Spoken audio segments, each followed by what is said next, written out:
पिछले कुछ समय से शेयर मार्केट में अच्छी तेजी बनी हुई है और अब शेयर मार्केट नई ऊंचाइयों को छू चुका है। ऐसे में निवेशकों के मन में दुविधा भी है कि अब क्या करें। यदि आपके पास पैसा है तो क्या आपको उस पैसे को एक साथ शेयर मार्केट में इन्वेस्ट कर देना चाहिए या फिर थोड़े समय के लिए रुक जाना चाहिए। आज इस वीडियो में मैं इसी पर चर्चा करूंगा। मैं हूं Pankaj Mathpal, certified financial planner. स्वागत है आपका मेरे इस नए वीडियो में। उतार चढ़ाव शेयर बाजार का स्वभाव है और ऐसे में पैसे को लमसम में यानी कि एक साथ इन्वेस्ट करने की बजाय यदि इंस्टॉलमेंट में या किस्तों में इन्वेस्ट किया जाए तो शायद बेहतर रहेगा। यदि आप शेयर मार्केट में किस्तों में इन्वेस्ट करना चाहते हैं तो ऐसे में आपके पास दो चॉइसेस अवेलेबल हैं, एसआईपी और एसटीपी। एसआईपी यानी कि सिस्टमैटिक इन्वेस्टमेंट प्लान। एसआईपी का सहारा हम तब लेते हैं जब हमें अपनी रेगुलर इनकम से कुछ पैसे रेगुलरली म्यूचुअल फंड्स में इन्वेस्ट करने हों। लेकिन यदि पैसे ऑलरेडी अवेलेबल हों लेकिन हम उन पैसों को एक साथ शेयर मार्केट में या फिर शेयर मार्केट पर आधारित जो म्यूचुअल फंड्स हैं, इक्विटी ओरिएंटेड फंड्स हैं, उनमें इन्वेस्ट नहीं करना चाहते हैं और हम चाहते हैं कि उस पैसे को हम स्टैगर्ड मैनर में या किस्तों में इन्वेस्ट करें, तो ऐसे में हम पहले उस पैसे को किसी लो रिस्क वाली स्कीम में पार्क कर देते हैं और फिर उस स्कीम से एक फिक्स्ड अमाउंट फिक्स्ड इंटरवल पर अपनी चॉइस की दूसरी किसी हाइब्रिड स्कीम में या फिर इक्विटी ओरिएंटेड स्कीम में ट्रांसफर करते रहते हैं। इससे इक्विटी मार्केट का जो उतार चढ़ाव का रिस्क है वो कम हो जाता है, क्योंकि यदि मार्केट में करेक्शन आता है, मार्केट नीचे आता है तो उस वक्त पर यूनिट्स ज्यादा मिल जाएंगी और यदि मार्केट ऊपर जाता है तो थोड़ी यूनिट्स कम मिलेंगी, लेकिन आपका जो कॉस्ट है वो एवरेज आउट हो जाएगा, सेम जैसे एसआईपी में आपको इसका बेनिफिट मिलता है। तो एसटीपी के जरिए यदि आप निवेश करना चाहते हैं तो ऐसे में आप एक सोर्स स्कीम और एक टारगेट स्कीम तय कर लेते हैं, यानी कि एक स्कीम वो जहां पर आप अपने पैसों को एक साथ पार्क कर देंगे और ये लो रिस्क वाली स्कीम होगी। फिर आप तय करेंगे कि इस स्कीम से किस स्कीम में आपके पैसे ट्रांसफर होने चाहिए, जिसे हम टारगेट स्कीम कहते हैं। तो एसटीपी में आपको डेफिनेटली अपना जो कॉस्ट है उसको एवरेज करने में मदद मिलती है, लेकिन यहां पर भी कुछ लिमिटेशन है। लिमिटेशन ये है, अब मान लीजिए कि आप 6 महीने की एसटीपी करना चाहते हैं या 1 साल की एसटीपी करना चाहते हैं और इत्तेफाक से उस वक्त पर मार्केट में तेजी बनी रहती है। मैं उदाहरण देता हूं, मान लीजिए कि आप मार्च 2020 में हैं, जिस वक्त मार्केट काफी नीचे आ चुका था और आपने उस वक्त पर एक साथ पैसे इन्वेस्ट करने की बजाय एसटीपी कर दी, या उसके बाद भी यदि मैं आप बात कर रहा हूं सितंबर 2021 में, और यदि हम बात करें पिछले 6 महीनों की भी, क्योंकि हम सितंबर 2021 में यदि बात कर रहे हैं तो ऐसे में पिछले 6 महीनों में भी मार्केट हर बार ऊपर ही चलता चला गया और ऐसे में चांसेस हैं कि आपको यूनिट्स हर अगली बार पिछली बार के मुकाबले कम मिली होंगी और आप सोच रहे होंगे ऐसे में बेहतर होता यदि पूरे पैसे को लमसम में इन्वेस्ट कर दिया होता। लेकिन यदि लमसम में इन्वेस्टमेंट कर दिया होता और ये उल्टा हो जाता तब क्या? तो इसके लिए जब हम एसआईपी करते हैं तो हमारा नजरिया बहुत लंबा होता है, लेकिन जब हम एसटीपी करते हैं तो यूजुअली हम 6 मंथ 1 ईयर समथिंग इस तरह से एसटीपी करते हैं और ऐसे में यदि मार्केट ऊपर ही चढ़ता जाए तो फिर आपको एसटीपी करने का फायदा नहीं मिलेगा। तो इसका क्या सॉल्यूशन है? अब आईसीआईसीआई प्रूडेंशियल म्यूचुअल फंड इसका भी सॉल्यूशन ढूंढकर लाया है। तो अब आ गया है बूस्टर एसटीपी। ये बूस्टर एसटीपी क्या है? डेफिनेटली आपका पैसा सिस्टमैटिक ट्रांसफर प्लान के जरिए एक स्कीम से दूसरी स्कीम में इन्वेस्ट होगा, ये तो तय है। लेकिन जिस तरह से नॉर्मल एसटीपी में एक फिक्स्ड अमाउंट फिक्स्ड इंटरवल पर, चाहे वो डेली हो, वीकली हो या मंथली हो, लेकिन एक फिक्स्ड अमाउंट ही आपका फिक्स इंटरवल पर ट्रांसफर होता है। अब यदि आप ये चाहें कि जब मार्केट ऊपर जाए तब इन्वेस्टमेंट कम हो और मार्केट में यदि गिरावट आ जाए तो उस वक्त आपका इन्वेस्टमेंट अधिक हो जाए, तो यहां पर बूस्टर एसटीपी आपके लिए बहुत फायदेमंद साबित होगी। बूस्टर एसटीपी में आपकी इंस्टॉलमेंट भी डायनेमिक है और साथ ही इसका जो टेन्योर है वो भी डायनेमिक रहेगा, क्योंकि ये समय तय करेगा कि आपका कितना पैसा ट्रांसफर हो रहा है और इस तरह से पूरे पैसे को जो सोर्स स्कीम है वहां से टारगेट स्कीम में ट्रांसफर होने में कितना समय लगेगा। तो ये सब कुछ डायनेमिक रहेगा। तो अब ये तय कैसे होगा कि किस वक्त इन्वेस्टमेंट ज्यादा होना चाहिए और किस वक्त पर कम होना चाहिए? इसके लिए आईसीआईसीआई प्रूडेंशियल म्यूचुअल फंड ने इक्विटी वैल्यूएशन इंडेक्स एक प्रोप्राइटरी मॉडल बनाया है।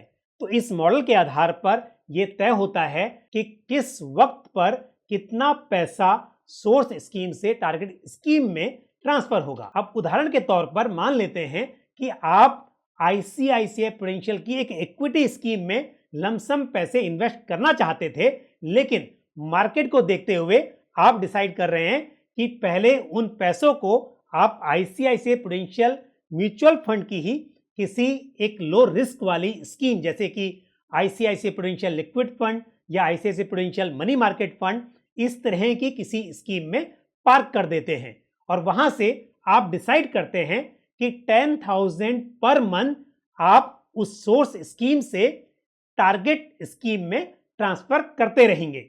यदि ये नॉर्मल एसटीपी होती तो हर महीने 10,000 रुपीज यदि तय किए गए हैं तो 10,000 ही ट्रांसफर होते, लेकिन क्योंकि हम बात कर रहे हैं बूस्टर एसटीपी की, तो यहां पर आईसीआईसीआई प्रूडेंशियल का जो मॉडल है इक्विटी वैल्यूएशन इंडेक्स, उसके आधार पर यह तय होगा कि कितना अमाउंट सोर्स स्कीम से टारगेट स्कीम में ट्रांसफर होना है।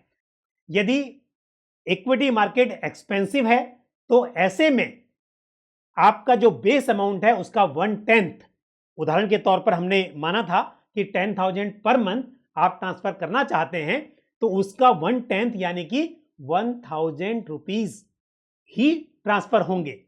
और ऐसा भी हो सकता है कि यदि वैल्यूएशन अट्रैक्टिव हैं तो ऐसे में 5 time of the base amount, यानी कि बेस अमाउंट यदि 10,000 है तो उसका 5 टाइम्स यानी कि 50,000 रुपीज तक भी ट्रांसफर हो सकते हैं। तो आप देखिए, आपने तय किया कि आप 10,000 रुपीज हर महीने लिक्विड फंड से इक्विटी फंड में ट्रांसफर करेंगे, लेकिन मार्केट की कंडीशंस के हिसाब से हो सकता है कि सिर्फ एक महीने में 1,000 ही ट्रांसफर हो, या यह भी हो सकता है कि 50,000 रुपीज इक्विटी में ट्रांसफर हो जाएं, यानी कि इन्वेस्ट हो जाए। तो इसका फायदा यह होगा कि यदि मार्केट ऊंचाई पर है या मार्केट एक्सपेंसिव है तो ऐसे में आपका इन्वेस्टमेंट कम होगा, जैसी स्थिति अभी है। आज जो आप सोच रहे हैं कि मार्केट एक तेजी में है या मार्केट ऊंचाई पर पहुंच चुका है, तो ऐसे में इन्वेस्टमेंट करें या ना करें। तो इस मॉडल के हिसाब से आईसीआईसीआई प्रूडेंशियल म्यूचुअल फंड का कहना है कि यदि आप 10,000 का बेस लेकर चल रहे हैं तो आपका सिर्फ 1,000 रुपीज ही इन्वेस्ट होंगे। और यदि हम बात करें मार्च 2020 की, यदि स्थिति वैसी होती जिस वक्त मार्केट एकदम नीचे आ गया था, तो आपके 50,000 रुपीज एक साथ इन्वेस्ट हो गए होते। तो इसका फायदा आपको नॉर्मल एसटीपी के मुकाबले में अधिक मिलेगा। आईसीआईसीआई प्रूडेंशियल म्यूचुअल फंड का equity valuation index price earning ratio, price to book ratio, market cap to GDP, इन फैक्टर्स पर आधारित है। नॉर्मल एसटीपी में आपको ये बात पता होती है कि जो टोटल अमाउंट है वो कितने महीने में एग्जॉस्ट होगा, क्योंकि आप 6 मंथ या 1 ईयर इस तरह से टाइम डिसाइड करके एसटीपी फिक्स करते हैं। लेकिन क्योंकि बूस्टर एसटीपी में जो अमाउंट ट्रांसफर होता है वो डायनेमिक है, वो कम हो सकता है, ज्यादा हो सकता है। तो उदाहरण के तौर पर ऐसा भी हो सकता है कि आपका जो टोटल अमाउंट है वो 38 मंथ तक भी चल जाए, और या फिर ऐसा भी हो सकता है कि अगले 3 महीने में ही वो पूरा अमाउंट सोर्स स्कीम से टारगेट स्कीम में ट्रांसफर हो जाए। तो इसलिए यहां पर यह सब कुछ डायनेमिक है और इसका आपको फायदा मिलेगा। यदि आप बूस्टर एसटीपी का फायदा लेना चाहते हैं तो इसके लिए आपको नया इन्वेस्टमेंट थ्रू करना होगा। यदि आपकी कोई एग्जिस्टिंग एसटीपी है तो उसे आप बूस्टर एसटीपी में कन्वर्ट नहीं कर सकते, उसके बजाय आपको फॉर्म भर के एक नई एसटीपी शुरू करनी होगी। आप आईसीआईसीआई प्रूडेंशियल म्यूचुअल फंड की किसी भी इक्विटी स्कीम में सिर्फ इंटरनेशनल फंड्स को छोड़कर आप किसी भी इक्विटी स्कीम में बूस्टर एसटीपी के जरिए इन्वेस्ट कर सकते हैं और साथ ही कंजर्वेटिव हाइब्रिड फंड्स को छोड़कर बाकी हाइब्रिड स्कीम्स में भी बूस्टर एसटीपी के जरिए इन्वेस्टमेंट किया जा सकता है। और सोर्स स्कीम के लिए भी आपके पास बहुत सारी चॉइसेस हैं। आप liquid fund, money market fund के अलावा दूसरी आईसीआईसीआई प्रूडेंशियल म्यूचुअल फंड की डेट ओरिएंटेड स्कीम से भी बूस्टर एसटीपी कर सकते हैं। नॉर्मल एसटीपी के केस में अक्सर ये सलाह होती है कि आप किसी लिक्विड फंड या मनी मार्केट फंड से एसटीपी करें, यानी या ओवरनाइट फंड से एसटीपी करें। लेकिन बूस्टर एसटीपी में हो सकता है कि आपका पैसा सोर्स स्कीम से बहुत स्लोली ट्रांसफर हो, अगर मार्केट एक्सपेंसिव हो। ऐसी स्थिति में तो यहां पर मेरी सलाह ये होगी कि लिक्विड फंड से बूस्टर एसटीपी करने की बजाय यदि आप एक कंजर्वेटिव हाइब्रिड स्कीम या फिर इक्विटी सेविंग्स स्कीम से एसटीपी करें तो शायद ये बेहतर होगा। क्योंकि यदि आपका पैसा लिक्विड फंड में लंबे समय तक पार्क रहेगा तो आप उस पर रिटर्न्स अर्न करने की अपॉर्चुनिटी मिस कर देंगे। लेकिन यदि आप इक्विटी सेविंग फंड में अपना पैसा पार्क कर रहे हैं और यदि वो पैसा इक्विटी फंड में ट्रांसफर नहीं हो रहा है, फिर भी आप इक्विटी सेविंग फंड में एक लिक्विड फंड या ओवरनाइट फंड के मुकाबले बेहतर रिटर्न्स की उम्मीद कर सकते हैं। तो इसलिए क्योंकि यहां पर यह तय नहीं है कि आपका जो पूरा पैसा है वो आपके जैसा आपने डिसाइड किया है उस हिसाब से एक निश्चित समय में ट्रांसफर हो जाएगा, तो ऐसे में जो सोर्स स्कीम है, यदि वो स्कीम भी ऐसी हो जहां पर रिटर्न मिलने का पोटेंशियल हो, तो ये आपके लिए बेहतर साबित हो सकता है। तो यदि इक्विटी सेविंग फंड से एक इक्विटी फंड में आप बूस्टर एसटीपी के जरिए निवेश करेंगे तो शायद आपको इसका अधिक लाभ मिलेगा। हम इन्वेस्टमेंट में हमेशा यही कहते हैं कि जब मार्केट एक्सपेंसिव हो तो इन्वेस्टमेंट कम करना चाहिए और जब मार्केट में वैल्यूएशन अट्रैक्टिव हो उस वक्त इन्वेस्टमेंट अधिक होना चाहिए। तो ये बूस्टर एसटीपी का यही मकसद है कि ये इस प्रिंसिपल पर काम करे ताकि निवेशकों को इसका लाभ मिल सके। तो मुझे उम्मीद है ये जानकारी आपको पसंद भी आई होगी और आपके काम भी आएगी। इस वीडियो को लाइक करना, शेयर करना और साथ ही वीडियो पर कमेंट करना बिल्कुल ना भूलें। और यदि आपने हमारा YouTube चैनल अभी तक सब्सक्राइब नहीं किया है तो चैनल को सब्सक्राइब करें और साथ ही बेल आइकन को भी प्रेस करें। इसी तरह की महत्वपूर्ण जानकारी के साथ अगले वीडियो में आपसे फिर मुलाकात होगी। अपना ख्याल रखिए। Thank you. जय Hind. Mutual fund investments are subject to market risks. Read all scheme related documents carefully.